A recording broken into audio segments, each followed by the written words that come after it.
Welcome to the In-Between. Squad just said to me, we're only one episode in. I'm already losing my fucking mind.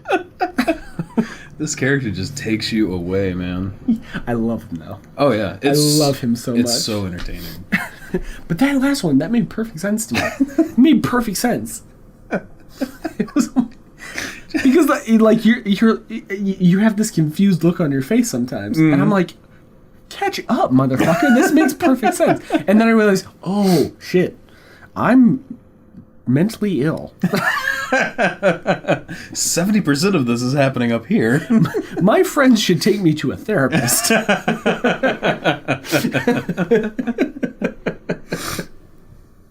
Holy Lord. What have you been up to this week, Squat? I worked a lot of overtime this week. Making that paper. Yeah, just working a lot. Going home and sleeping. It's nice. I have not done anything this week, and that is apparent. I finished Name of the Wind. Yes. That was one thing I did this week. Awesome. So I'm going to be moving on to other books. But yeah. Cool. Cool. Cool. Yeah, Cool. It's cool. What My about week- you? I was like, I had a shitty week at work.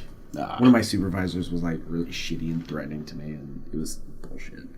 But I think one of the best parts about this last week was Chris and I celebrated our 5-year anniversary. Yeah. Been together 5 years, and so we did what any like adult couple who's been in a 5-year long-term relationship on the path to be married would do. Mm-hmm. We went to Harry Potter World and then watched Guardians of the Galaxy. Nice. Did you see Guardians of the Galaxy We 2? saw it last weekend. Yeah. Okay, so this in between, what do you want to talk about? We can do Name of the Wind, or we can do Guardians. What do you want to do? What do you want to talk about most? Let's do Guardians. Guardians? Because I'm really... It was so good. Okay. So fucking good. All right. What did you think? It was okay. Really? I had a lot of fun, and I enjoyed it. I walked out smiling. But like, it just, the pacing was weird, and it felt all over the place. And maybe it's because I've been watching too much Parks and Rec, right? And Andy is a fucking idiot goofball. But I like watching 5 or 6 episodes of Parks and Rec, and then going to see Guardians, where he's like this action hero. I was like, why aren't you being funny? Like there was, but he was so funny. Like he had a lot of funny points. But like compared to how ridiculous he is in Sure. Parks and Rec, it like made it like this is kind of weird. distorted it. Yeah, I don't know. There's I something think about that I put a lot of thought into this. Okay. You know, but I think 2 is better than 1. You think so? I do. I do. I absolutely do. And here's why. Here's why. Because 1 was, it was fun and weird and goofy, and it had all of this like teenage, like dick joke humor, sort of that shit. Right. Yeah. And it was so good, and it was such a departure from, what Guardians, from what the Marvel Universe was. Mm-hmm. Excuse me, and it was, and it was the first like really fun Marvel movie, right? Right. The second one, it had that same amount of fun, right? I thought it was, the soundtrack was better, I think, in this one. But the ideas of how a family works, right?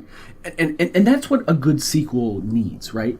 So a good sequel has a bunch of different criteria, right? It's tough to define what a good sequel should be. Yeah. But what I think it is, I read this great article, and it said a good sequel is something familiar wrapped in something new. Okay. Or something new wrapped in something familiar. Makes sense. And that's what this was. And it had this new villain. Yeah. That was different than the villain from the original, which was great. And I think that's a really important thing about a good sequel. And I think Ego solved all of it was the first film to solve the problem of the issue that Marvel has had with their villains. What's that? They're bad and like one-dimensional. Yeah, I was gonna comment on that, but go ahead. Ego is, and James Gunn like just fucking called it out because, and he named like Ego the Living Planet. Great, we all know that, But naming that villain and having that villain here, you're solving the problem and calling it out by name. Because all of the other villains, what are they controlled by? Just their ego. And that's it. And so James Gunn brought Ego the Living Planet into this universe and called out all these other Marvel films. It was like, look, I'm making Ego the central part of this movie. The central villain, right? Mm-hmm. And y'all are fucking up. Let me show you how this shit's done. And I think James Gunn is a fucking genius. I definitely think it's... I haven't taken the time to think about it compared to all the Marvel villains, but like my gut is like it is the best Marvel villain for sure. Absolutely. Because it had a great connection to like your main characters. The way that that Ego was causing trouble in the universe and like how he was threatening the universe, it was like, oh shit, like this is actually how the universe or the galaxy could be overtaken or destroyed or ruined or changed forever, is with Ego's plan. He's already got everything set up. He just needs this little boy to join in, you know? And that was like his last option as well. Right. Well, yeah. and maybe not even his last option, because I have a theory about that as well. Okay. But like, he killed so many of his kids because they couldn't do what Peter could. Right. Couldn't embrace the light and manipulate the light, right? And let's do a quick spoiler thing. Oh yeah, I'll put it before all of that. Yeah, so we'll do hey, spoiler alert! We're gonna talk about serious stuff now. If you haven't seen Guardians of the Galaxy yet, you're dumb. Or Guardians of the Galaxy 2. Both. We'll say yes. Both. If you haven't seen them yet, okay, Guardians has been out for fucking 4 years. All right, catch up. Get with the zeitgeist. All right, but there are spoilers ahead, so beware. It was our spoiler foghorn. Spoiler foghorn. There's rocks. Can we get, when you edit Spoiler this, can we rocks. get like the actual foghorn sound effect? We'll see if editor Scott catches it. Okay, we'll put it right here. Great. Perfect. Well, where was I? Ego's plan. Oh yeah, he killed all his these kids, right? I think Mantis was one of his kids. Mantis. I think Mantis is Peter's sister. Or like half-sister. The chick? Yeah, Mantis. Okay. Because she says that Ego found him in a larval state. Yeah. I think that's his kid. I think that's one of the kids. And instead of like, he found that she was useful because she could have this empathic power and put him to sleep. Right. I think that's Peter's sister. Interesting. Yeah, I think that's another one of Ego's kids. And you know what's interesting about that? We'll never know. Unless James Gunn tweets it out. But I think that's definitely... Well, to me, I think definitely that's his sister. I'm trying to remember because my memory is just garbage. But did she survive the end of the movie though, right? Or did she? Yeah, no. Yeah. There was only one death. There's still, that could come out later or but something. No, there's no way it could. How? Why She not? was because she was taken from a larval state, and Ego's dead, so he can't tell Peter if it's his sister or not. That's true. But I definitely think it's Peter's sister. I think that was one of Ego's children on all of these planets that he was doing, and on his control for the universe. Right. But she was more useful to him to put him to sleep and do this empath thing and control all of his children coming in. Yeah, I was about to say, he probably used her to control. Yeah, and I think other that was kids. more important to him than, trying to get her to embrace the light and bring his plans to fruition. Right. Yeah. Yeah. I like that. Yeah. It's a good theory. Yeah. It's good. Also, I have another theory about Ego. Okay. More spoilers! Shoot, man. Oh, this is a long in-between. So, in the first film, they introduced the Celestials, right? Right. Because they went to nowhere, which was the head of a Celestial who died ages and ages ago. Right. And they were mining it for resources. I think Ego is that brain. The brain in that head. Huh. Right?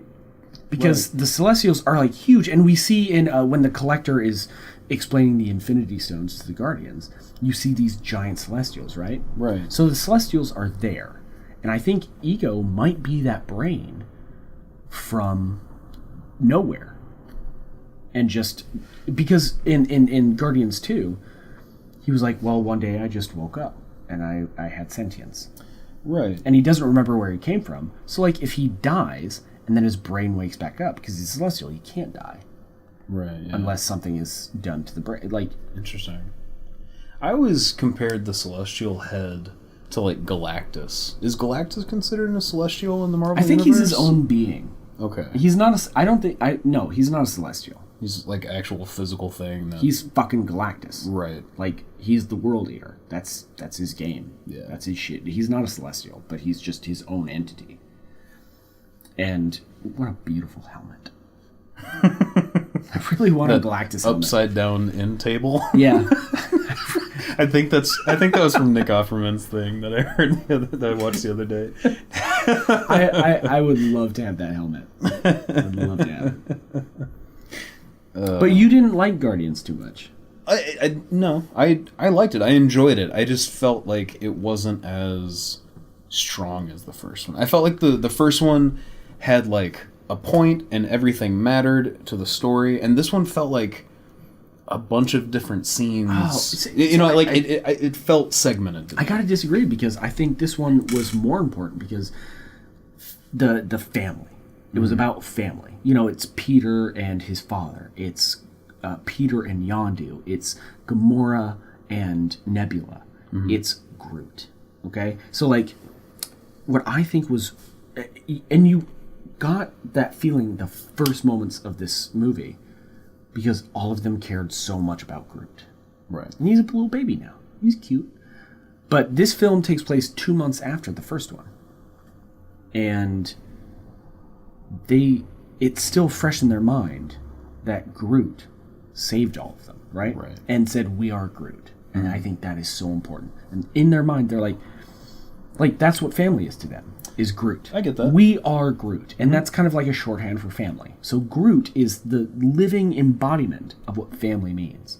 And that opening sequence with ELO, Mr. Blue Sky, one of the best film openings of all time. Yeah. You have all of them caring so much about Groot. Right. The wave that Gamora gives him, making sure he's safe when Peter tells him to put on his seatbelt later in the movie. They care so much about Groot, and Groot is... And you have all these characters caring so much about it. And even Rocket, you know, who was Groot's companion for so long, and now Groot has to be... Or Rocket has to be the caretaker, right? Do anything to me, but don't hurt Groot, he says. Right, yeah. And that is really incredible because Groot becomes this focus of all of these different characters who didn't have good families and didn't have someone who cared about them when they were growing up. So now they're able to give everything they didn't have to Groot. And it brings this family together so much closer, you know? It's like being a child of divorce and you have a kid and you're like, I'm going to give you everything that I didn't get to have because I care about you so much. And that's like this really central focus of family and how do you care and what matters to you and what's more important. And this is, so you know that quote, blood is thicker than water? Mm-hmm.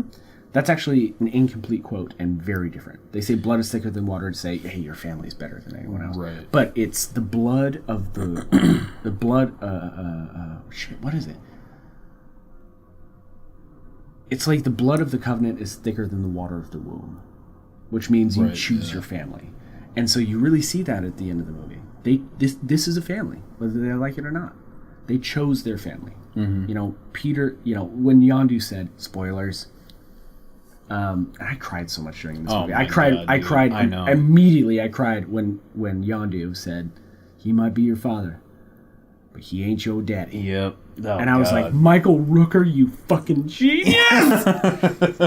And I was, and that's what's important. You know, you get to choose your family. The family is what you choose to allow into your life, and that's why I think Guardians 2, at the end of the day, is much better and much more important than the first Guardians.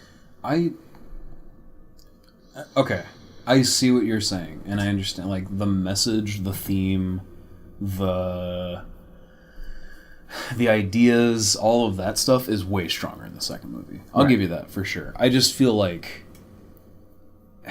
And I don't want to keep shitting all over Guardians 2, because I enjoy it. You know, I'm not trying to, like... Okay. I'm not trying to talk it down. I just feel like... And you know what? I haven't seen Guardians more than twice, and that was still in theaters. So it's been a long time since I've seen the first one. So this is my rusty memory. But Guardians, I felt like, had this momentum from front to back, beginning to end. It was just moving the whole time. And it was really funny, and you're on this ride, and you get to the credits, and you're like, that was amazing! And this one, it was like, I don't know, I felt like the comedy was forced into it. Okay. And it felt like it was trying to be more serious, and I don't know. There was a lot of different things that felt weird. I can understand that. But I totally agree that, like, there was a stronger theme, and I love what you're talking about. Groot is family. He's like that physical embodiment that you can see on screen to tell everybody that they care about each other without them saying, like, hey, I love you, man. Like, they're talking about Groot, which is family. Right. I get that, and I agree totally. Right on. Yeah. And I think 2 nights ago I watched Guardians again. Yeah. The first one. The second one completely changes how you see the first one. Huh. Once you see the second one, you see what happens with, like, Yondu and Groot and all that. Sure. Totally changes the first one. Because you see everything Yondu does is for Peter. Because everything Yondu's ever done was for Peter. Because he eventually realized he's delivering these kids to death on ego. And once he realized that, he was in the middle of a pickup for Peter. Mm-hmm. And then it was like, yeah, I'm done with this. And that's why he was kicked out of the Ravagers for, like, smuggling kids. And then you have that idea of, you know, he's shunned from this group of people, this gang that supported him, and that was his family. Yeah. And sacrificed it for Peter because he was like, I'm going to do the right thing. Yeah, I went against the code, but I did it for the right reason. Right. So, yeah, I mean, the family aspect. And the funeral. They all showed up. Oh, and the arrow. Yeah. Oh, I cried. I cried like a fucking kid as a 30-year-old man in a movie theater, and there were like 6 people in the theater. And what's really funny, so the theater I went to was in Universal Studios, and it was like, oh, you get to choose your seat. So I chose our seats, right, for Chris and me, and everyone else in the theater was right next to us. Because it wasn't in the higher seats, but it was on the floor, but the furthest back row. So, like, that's the best seat in the house. And so we got those, and we're like, this is everybody in the fucking theater? Like, why did they assign seats? Oh, that's funny. I need to watch the first one. This is an super long in between. Let us know what you thought about Guardians 2. Yes, please do. Argue with us. Tell Logan he's wrong. Because I don't get that enough from everyone else in my life. All right, we'll see you guys in the next episode.